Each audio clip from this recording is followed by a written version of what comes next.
Nama asli Sunan Ngudung adalah Raden Usman Haji. Beliau adalah putra Sunan Gisik Ali Murtado kakak Sunan Ampel dengan Rara Siti Taltun atau Ra. Madu Retno binti Aryo Baribin. Atau dengan kata lain, beliau masih keponakan Sunan Ampel dan sepupu Sunan Bonang dan Sunan Derajat. Beliau Sunan Ngudung menikah dengan Nyi Ageng Maloka, Siti Syariah putri Sunan Ampel. Dari perkawinan tersebut lahir Said Jafar Sodik alias Sunan Kudus Dewi Sujinah, istri Sunan Muria, nasab Sunan Ngud UNG 1. Nabi Muhammad Rasulullah 2. Sayyidah Fatimah Az-Zahra, Ali bin Abi Thalib 3. Al-Imam Al-Husain 4. Al-Imam Ali Zainal Abidin 5. Al-Imam Muhammad Al-Bakir 6. Al-Imam Jafar Sadik 7. Al-Imam Ali Al-Uraidi 8. Al-Imam Muhammad An-Nakib 9. Al-Imam Isa Ar-Rumi 10. Al-Imam Ahmad Al-Muhajir 11. As-Sayyid Ubaidillah 12. As-Sayyid Alwi 13. As-Sayyid Muhammad 14. As-Sayyid Alwi 15. As-Sayyid Ali Hali, Kasam 16. As-Sayyid Muhammad Sahib Mirbat 17. As-Sayyid Alwi Amil Fakih 18. As-Sayyid Abdul Malik Azmatkan 19. As-Sayyid Abdullah 20. As-Sayyid Ahmad Jalaluddin 21. As-Sayyid Husain Jamaluddin Al-Akbar 22. As-Sayyid Ibrahim Zainuddin As-Samarkandi 23. As-Sayyid Ali Murtado 24. Raden Usman Haji Sunan Ngudung tewas dalam pertempuran pada tahun 1524 ketika memimpin penyerangan Kesultanan Demak melawan Majapahit yang sudah direbut oleh Girindra Wardana dari Kediri keturunan dari Jayakatwang musuh dari Pangeran Wijaya. Dalam naskah-naskah Babat telah disebutkan, contohnya Babat Demak atau Babat Majapahit yang mana para wali mengisahkan Sunan Ngudung tewas ketika memimpin pasukan Kesultanan Demak dalam perang melawan kerajaan Majapahit. Beliau dimakamkan di Demak. Said Ali Murtado, Raden Santri Said Ali Rahmatullah, Sunan Ampel anak-anak Sunan Ngud UNG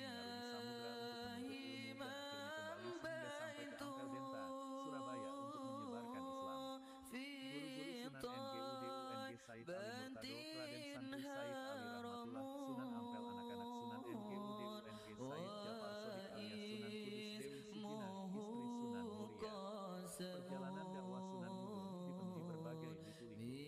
Secara umum perjalanan beliau dapat dijelaskan sebagai berikut. Maulana Usman Haji adalah seorang yang pandai berperang.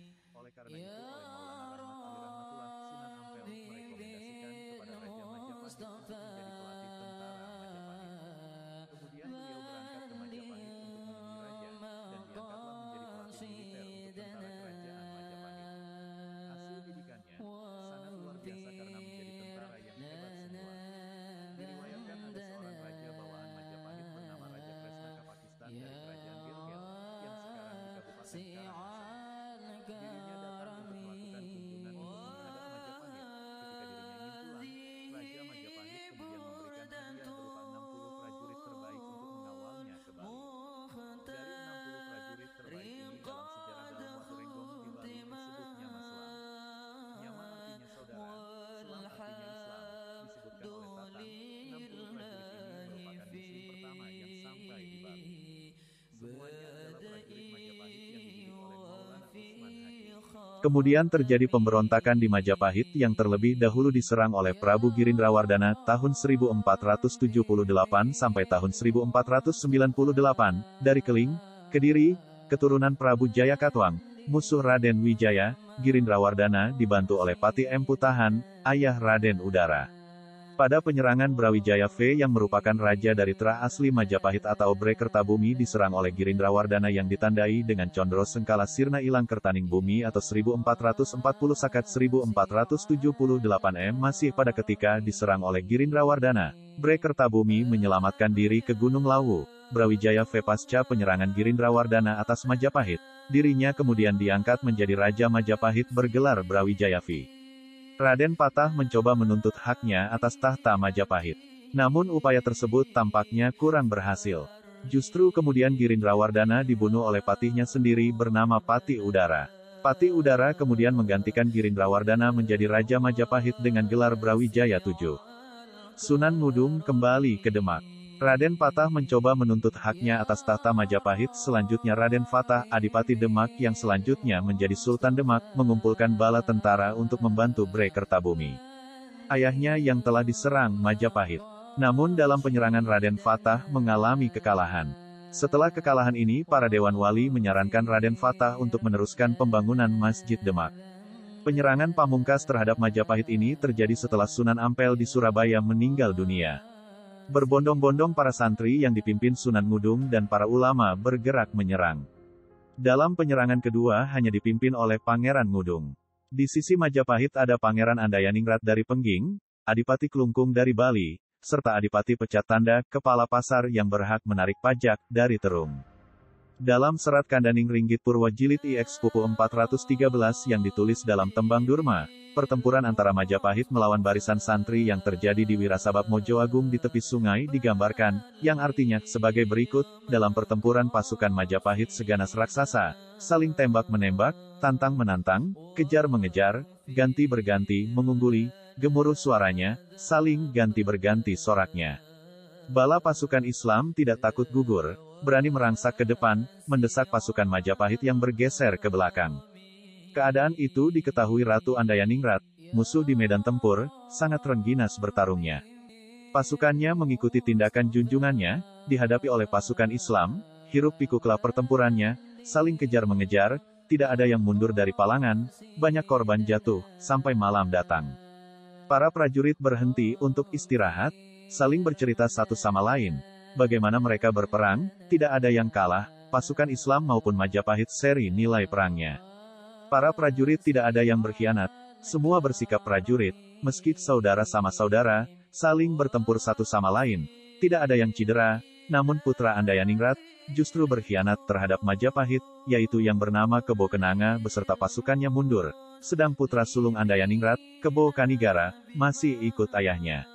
Kebo Kenanga berkhianat, karena takut sama gurunya, Syaikh Lemah Abang. Andayaningrat mengamuk di tengah medan tempur, menggiriskan nyali rodanya, yang dilewati bubar tunggang langgang. Sunan Ngudung menyaksikan, bagaimana putra-putranya terdesak hebat dalam pertempuran, melawan amukan Andayaningrat. Andayaningrat menunggang kuda jeragem, Sunan Ngudung menunggang kuda putih, sama-sama membawa tombak, lalu keduanya saling tombak-menombak, tidak ada yang kalah satu sama lain. Pasukan Majapahit bersorak-sorai berulang-ulang, pasukan Islam membalas sorakan. Sorak-sorai menggemuruh sewaktu Andayaningrat kalah dalam bertempur, terkena tombak dadanya. Jatuh dari atas kudanya, lalu kepalanya dipenggal. Pasukan Majapahit mundur semua, kocar-kacir tak tentu arah dan tujuan, melarikan diri dari kejaran orang Islam, lalu Sunan Ngudung menantang Adipati Terung. Pancatanda ing Terung maju ke medan tempur, berhadapan sama-sama beraninya, lalu Sunan Ngudung berkata, "Kemarilah wahai Pancatanda, bertempur melawan aku, kita sesama muslim, aku rela mati olehmu." Kidipati Terung lalu menombak. Sunan Ngudung menghadapi. Kuda tunggangannya melonjak. Sunan Ngudung terkena tombak. Betisnya terluka lalu terjatuh dari kudanya. Pancatanda Terung turun dari kudanya, lalu memenggal kepala Sunan Ngudung. Orang-orang Islam yang melihat berlomba mengeroyok Kidipati Terung, tapi banyak yang terbunuh, yang lain merebut dan membawa jenazah Sunan Ngudung. Sengitnya pertempuran melawan kawan sendiri, sesama Islamnya, rugi saling melemahkan kekuatan, mundur dari pertempuran, karena datangnya malam, sama-sama beristirahat, Kipati sudah lengkap menunaikan tugasnya. Selanjutnya, dalam serat Kandaning Ringgit Purwaning Ringgit Purwa menguraikan bagaimana para prajurit Majapahit yang beragama Islam melaporkan kematian Raja Pengging Andayaningrat kepada Raja Majapahit. Dalam kemarahan, Raja Majapahit memerintah Adipati Klungkung untuk memimpin perang. Namun, putra-putra raja yang sudah memeluk Islam, menyatakan tidak akan ikut berperang. Mereka akan kembali ke negeri masing-masing. Ternyata, setelah gugurnya Sunan Ngudung, barisan santri mundur dari medan tempur karena panglima tertinggi mereka, Pangeran Ngudung, gugur dalam bertempur melawan Adipati Terung. Jubah antakusuma yang dikenakannya, ternyata tidak bertuah. Jenazah Pangeran Ngudung dibawa kembali oleh para santri ke Demak dan dimakamkan di sana. Akhir hayat Sunan Ngudung yang gugur di medan perang Majapahit membawa riwayat dan waktu yang sangat panjang, hampir 2 tahun. Semua wali Songo belum pernah mengalami peperangan seperti Sunan Ngudung, maka panjangnya makam Sunan Ngudung adalah bahasa isyarat. Selain sebagai panglima perang seperti tergambarkan di atas, Sunan Ngudung memiliki jejak historis sebagai penyebar Islam di wilayah Tuban khususnya di Desa Wadung Kecamatan Soko. Sejarawan Agus Sunyoto menyebut jejak dakwah Sunan Ngudung adalah pencipta tari jaranan atau jatilan. Tari jaranan digunakan sebagai media dakwah keliling untuk mengumpulkan warga di lapangan desa. Setelah berkumpul kemudian warga diajak untuk membaca kalimat syahadat, jelas Prihantono dalam tari jaranan, kreasi Sunan Ngudung untuk berdakwah. Menurut Prihantono, kontribusi terpenting dari Sunan Ngudung adalah ikut meletakkan pondasi moderasi dakwah dengan memanfaatkan tarian jaranan. Ada dua pendapat, jelasnya, yang menyebutkan asal-usul dan tahun kemunculan seni ini. Pertama, kesenian jaranan mulai muncul sejak abad ke-X atau sekitar tahun 1041 bersamaan dengan Kerajaan Kahuripan terbagi dua, yaitu bagian timur Kerajaan Jenggala dan sebelah barat Kerajaan Panjalu. Kedua kesenian jaranan sudah tumbuh dan berkembang sekitar abad 14–15 disebutkan oleh Agus Sunyoto, kesenian ini lahir pada masa transisi zaman Hindu ke Islam. Kesenian ini digunakan oleh para wali sebagai media dakwah. Perkembangan agama Islam di wilayah Purwodadi ternyata juga ada andil dari Sunan Ngudung. Hal ini setidaknya bisa dilihat dengan adanya petilasan dari ayah Jafar Shadiq alias Sunan Kudus ini di Dusun Widuri, Desa Cingkrong, Kecamatan Purwodadi. Sunan Ngudung selain sebagai pendakwah juga menjadi tokoh kunci dalam berdirinya Kesultanan Demak yang sebelumnya Kadipaten Demak. Beliau berperan sebagai Panglima Perang Kesultanan Demak dalam melawan Majapahit yang sudah dikuasai oleh keturunan Jayakatwang, musuh dari Raden Wijaya, hingga gugur di medan perang.